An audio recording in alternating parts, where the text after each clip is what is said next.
जिवंत देव, जो पवित्र प्रभू येशू ख्रिस्त याच्या नावाला आपण धन्यवाद देऊ. प्रियांनो, आजच्या सकाळच्या प्रार्थनेमध्ये आपल्या सर्वांचं स्वागत आहे.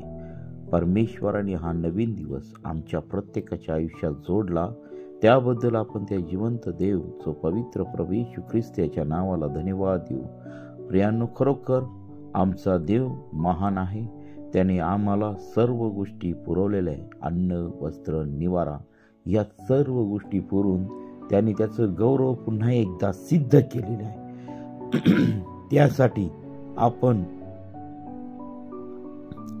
त्या जिवंत देवाच्या चरणाजवळ जाऊ आणि त्याला धन्यवाद देऊ. या सकाळच्या समय आपण सुरुवातीची प्रार्थना करू आणि आपल्या सर्वांचं प्रभू येशू ख्रिस्तामध्ये पुन्हा एकदा मी स्वागत करत आहे. आपण प्रार्थना करू. हालेलुया, स्तुती, धन्यवाद येशू दे बापा. पुन्हा एकदा आम्ही तुझ्या पवित्र चरणाजवळ येत आहोत. प्रभू, सर्व समस्या, सर्व अडचणी तुझ्या पवित्र सामर्थ्याने तू काढून टाक. पित्या, आमच्या सर्व पापांची, अपराधांची तू आम्हाला क्षमा कर. पवित्रपणे आम्ही तुझ्या पवित्र चरणाजवळ यावं, यासाठी तू आम्हा प्रत्येकाला तू सहाय्य कर. तुझ्या वचनातून बोलत असताना प्रभू, तू माझा आणि ऐकणाऱ्यांचा ताबा तू घे आणि तुझं गौरव दे. प्रभू, जे वचन ऐकू शकत नाही त्यांचे कान उघड. प्रभू, ज्यांना आध्यात्मिक त्रास आहे, तो सर्व आध्यात्मिक त्रास तुझ्या पवित्र सामर्थ्याने तू काढून टाक. शारीरिक त्रास तू काढून टाक आणि त्यांना वचन ऐकण्यासाठी तू मोकळं कर. त्यांना तू शक्ती दे, सामर्थ्य दे. आणि प्रभू, तू जो आम्हाला अधिकार दिलेला आहे त्या अधिकार वाणीने सांगत आहे. प्रभू, त्यांना पूर्ण आरोग्य तुझ्या पवित्र सामर्थ्यामध्ये त्यांना मिळत आहे. त्याबद्दल मी तुझ्या नावाला धन्यवाद देत आहे. प्रभू, तुझ्या वचनातून बोलत असताना तू मला सहाय्य कर, मार्गदर्शन कर आणि तुझ्या पवित्र आत्म्याने तू चालव आणि तुझं गौरव दे. ही प्रार्थना येशूच्या नावाने मागतो म्हणून दे, आमेन. प्रियांनो, आपण प्रार्थनेला सुरुवात करायच्या आधी आपण एक गीत गाऊया आणि देवाच्या नावाला धन्यवाद देऊया. यीशु तेरा नाम सबसे ऊंचा है, यीशु तेरा नाम सबसे ऊंचा है. जिस नाम में है मुक्ति, जिस नाम में है शक्ति, जिस नाम में है शांति, देता वो नाम चंगाई. जिस नाम में है जिंदगी, यीशु है वो नाम. जिस नाम में है बंदगी, यीशु है वो नाम.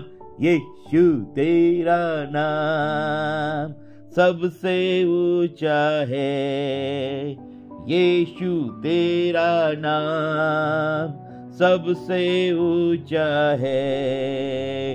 बीमारी से, गरीबी से, शापों से छुड़ाता है. वो नाम है जो अंधों को रोशनी भी देता है. बीमारी से, गरीबी से, शापों से छुड़ाता है. वो नाम है जो अंधों को रोशनी भी देता है. जिस नाम में है बंदगी, यीशु है वो नाम.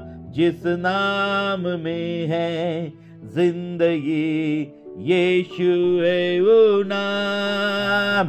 यीशु तेरा नाम सबसे ऊंचा है, यीशु तेरा नाम सबसे ऊंचा है. प्रियांनो, या गीताद्वारे देवबाप तुम्हाला आणि मला आशीर्वादित करो. पुन्हा एकदा प्रभू येशू ख्रिस्तामध्ये या प्रार्थनेमध्ये, सकाळच्या प्रार्थनेमध्ये आपल्या सर्वांचं स्वागत आहे. पुन्हा एकदा आपण निर्गम याचा 17वा अध्याय 8व्या वचनापासून पुढे पाहूया. अमलेकाबरोबर युद्ध. मग अमलेक येऊन रफिदीम येथे इस्रायल लोकांशी लढू लागला. तेव्हा मोशेने यहोशुवाला सांगितले, आपल्यातले काही पुरुष निवडून काढ आणि जाऊन अमलेकाशी युद्ध कर. उद्या मी देवाची काठी हाती घेऊन टेकडीच्या माथ्यावर उभा राहीन. मोशेच्या सांगण्याप्रमाणे यहोशुवाने केले. तो अमालेकाशी लढू लागला. मोशे व अरोन आणि हूर हे टेकडीच्या माथ्यावर चढून गेले. त्या समय असे झाले की मोशे आपले हात वर करी तेव्हा इस्रायलाची सरशी होई, व तो आपले हात खाली करी तेव्हा अमालेकाची सरशी होई. मोशेचे हात भरून आले तेव्हा त्यांनी एक धोंडा घेऊन मोशेच्या खाली ठेवला व तो त्यावर बसला. आणि अहरोन व हूर ह्यांनी दोन्ही बाजूंनी त्याचे हात वर उचलून धरले, म्हणून सूर्य मावळेपर्यंत त्यांचे हात स्थिर राहिले. मग यहोशुवाने आपल्या तरवारीच्या धारेने अमलेकाचा व त्यांच्या लोकांचा पाडाव केला. आणि परमेश्वराने मोशेला म्हटले की याची आठवण राहावी म्हणून ही घटना एका पुस्तकात लिहून ठेव आणि यहोशुवाच्या कानी घाल, कारण मी अमलेकाची आठवण पृथ्वीवरून अजिबात पुसून टाकीन. तेथे मोशेने एक वेदी बांधून तिचे नाव यावेनिसी परमेश्वर माझा झेंडा असे ठेविले. आणि तो म्हणाला, परमेश्वराच्या सिंहासनावर हात उचलल्यामुळे परमेश्वराचे अमलेकाशी पिढ्यानपिढ्या युद्ध होईल. वाचलेले वचन देव आप आशीर्वादित करो. प्रियांनो, ह्या ठिकाणी अमालेकी हे जे लोक होते हे इस्रायल रफिदीम येथे इस्रायल लोकांशी लढू लागले. आणि मग त्या समयी बघा, मोशेने यहोशुवाला सांगितलं की जा, आपल्यातले काही पुरुष निवडून काढ आणि जाऊन अमलेकाशी युद्ध कर. उद्या मी देवाची काठी हाती घेऊन टेकडीच्या माथ्यावर उभा राहीन. मोशेच्या सांगण्याप्रमाणे यहोशुवाने केले. तो अमालेकाशी लढू लागला. मोशे, अरोन आणि हूर हे टेकडीच्या माथ्यावर चढून गेले. त्या समय असे झाले की मोशे आपले हात वर करी तेव्हा इस्रायलाची सरशी होई, व तो आपले हात खाली करी तेव्हा अमलेकाची सरशी होई. आणि पहा, ह्यावरून एक गोष्ट महत्वाची दिसते, म्हणजे आपले हात उंच करून त्या ठिकाणी मोशे देवाची प्रार्थना करीत होता. त्या ठिकाणी आपले हात उंच करून परमेश्वराची आराधना करत होता. जोपर्यंत मोशेचे हात उंच होत होते तोपर्यंत इस्रायल लोक अमलेकांवरती भारी पडत होते, अमलेकांवरती सरशी करत होते, कारण परमेश्वर देव त्या ठिकाणी होता. आणि प्रियानो, आणि जेव्हा मोशे आपले हात करीत तेव्हा अमलेक हे लोक इस्रायलावरती भारी पडत होते. म्हणून अहरोन आणि हूर यांनी काय केलं की मोशेच्या हाताला टेकू दिलेला आहे, मोशेचे दोन्ही हात उंच केलेले आहे. आणि म्हणून प्रियांनो, आपल्या आराधनेमध्ये, आपल्या प्रार्थनेमध्ये आम्ही आपले हात उंच करून देवाला स्तुती दिली पाहिजे, देवाला धन्यवाद दिला पाहिजे, कारण त्याने स्वर्गाच्या दिशेने आपले हात उंच करून परमेश्वराची आराधना त्या ठिकाणी केलेली आम्हाला दिसत आहे. यावरून दिसते की हात उंच करून प्रार्थना करणे किती सामर्थ्यशाली आहे. त्या दिवशी इस्रायलला त्या ठिकाणी अमलेकांवरती परमेश्वराने विजय दिलेला आहे. आणि परमेश्वराने सांगितलं की मोशेला की ह्या सर्व गोष्टी तू आपल्या पुस्तकामध्ये लिहून ठेव आणि यहोशुवाच्या कानी घाल. आणि मग नंतर त्या ठिकाणी 15व्या वचनामध्ये तिथे मोशेने एक वेदी बांधून तिचे नाव यावेनिसी म्हणजे परमेश्वर माझा झेंडा असं ठेवलेलं आहे. आणि मग पहा, ह्यावरून आम्हाला दिसतं की परमेश्वराने इस्रायलाच्या बाजूनी कसा लढलेला आम्हाला ह्या ठिकाणी दिसत आहे.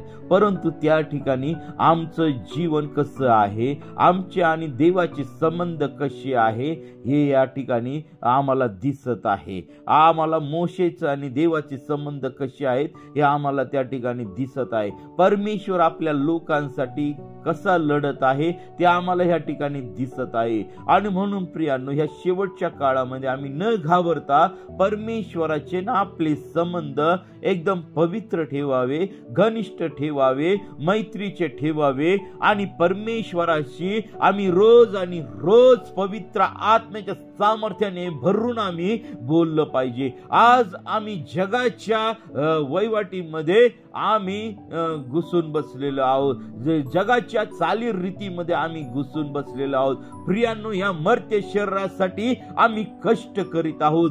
प्रियांनो, आमच्या आत्म्याचा नाश होऊ नये म्हणून देवाने तुम्हाला आणि मला या जगामध्ये ठेवलेलं आहे. ते यासाठी की आम्ही परमेश्वराची, त्या जिवंत देवाची आराधना करावी म्हणून. हो प्रियांनो, आज कोणाचं वय 25 आहे, कोणाचं वय 30 आहे, कोणाचं वय 40 आहे, 45 वर्ष आहे. प्रियांनो, आज या 45 वयापर्यंत कोणाचं 60 आहे, कोणाचं 70 असेल.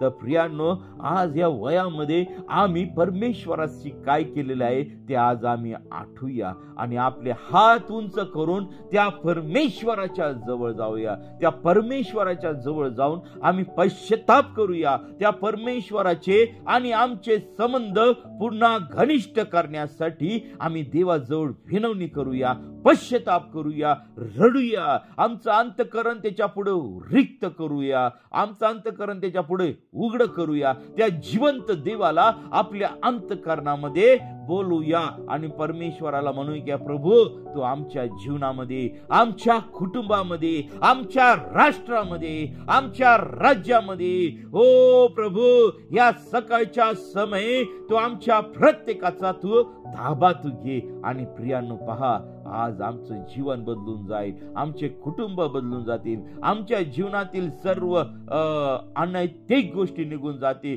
सर्व शाप निघून जातील. आम्हाला आरोग्य त्या ठिकाणी मिळेल, आम्हाला त्या ठिकाणी सामर्थ्य मिळेल, कारण परमेश्वर आमचा झेंडा आहे, परमेश्वर आमचा यावे निसी आहे. आणि प्रियांनो, पहा, आज या सकाळच्या समय परमेश्वर देव पुन्हा एकदा त्याच्या सामर्थ्याची प्रचिती तुम्हाला दाखवत आहे. प्रियांनो, जसं परमेश्वर त्या काळी इस्रायल लोकांची काळजी घेत होता आणि आजही घेत आहे आणि इथून पुढेही तो देवाची काळजी, परमेश्वर देव इस्रायल लोक म्हणजे देवाचे लोक यांची तो काळजी घेत आहे.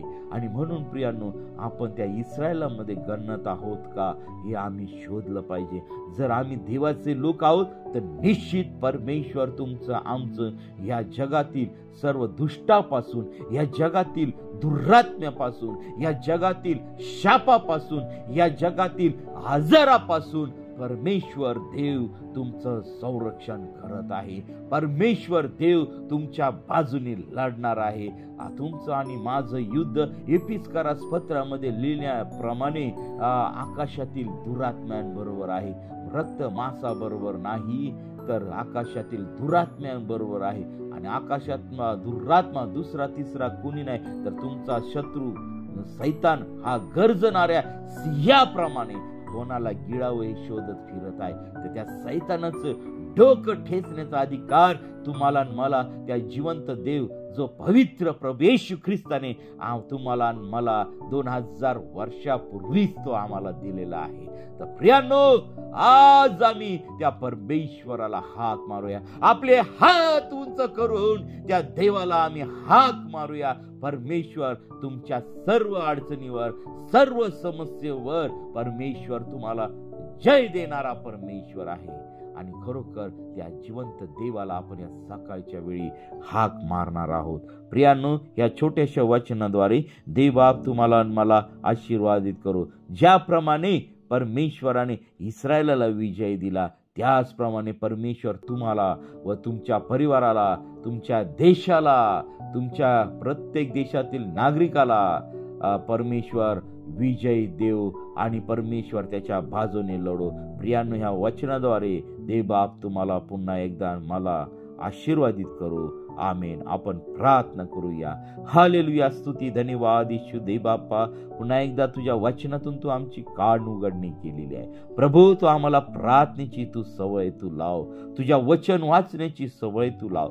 प्रभू, तू आमचे संबंध एकदम घनिष्ठ तू कर, तुझ्या पवित्रतेमध्ये चालव, तुझ्या सामर्थ्यामध्ये चालव. आणि प्रभू तू आम्हाला तुझ्या पवित्रतेमध्ये भर, सामर्थ्यामध्ये भर. आणि आजचा दिवस तू आशीर्वादित कर, सर्व उपास प्रार्थना तू आशीर्वादित कर. आमचं जीवन बदलून जाऊ दे, आमच्या जीवनातील सर्व समस्या तुझ्या पवित्र सामर्थ्याने तू काढून टाक आणि तुझं गौरव होऊ दे. होय प्रभू, आम्ही कुणी नाही तर सर्व काही करणारा परमेश्वर तू आहे, राजांचा राजा आहे, प्रभूंचा प्रभू आहे. तू आम्हाला सहाय्य कर, मार्गदर्शन कर आणि तुझं गौरव होऊ दे. ही प्रार्थना येशूच्या नावाने मागतो म्हणून तो ऐक. आमेन. प्रियांनो, आपल्याला जर प्रार्थनेची गरज आहे तर 9730301668 या क्रमांकावरती संपर्क करा. परमेश्वर, आम्ही आपल्यासाठी प्रार्थना करीत आहोत. परमेश्वर देव तुमच्या प्रार्थनेचं आणि विनंतीचं निश्चित उत्तर देणारा असा जिवंत परमेश्वर आहे. फक्त आम्ही त्याच्या पुढे जायला पाहिजे, आम्ही त्याला आरोळी मारली पाहिजे. इर्मया 33:3 प्रमाणे आम्ही त्याला आरोळी मारली पाहिजे. आणि खरोखर परमेश्वर देव तुमच्या प्रार्थनेचं उत्तर दिल्याशिवाय राहणार नाही. देवबाप आपल्याला व आपल्या परिवाराला आशीर्वादित करो. आमेन, आमेन, आमेन, आमेन.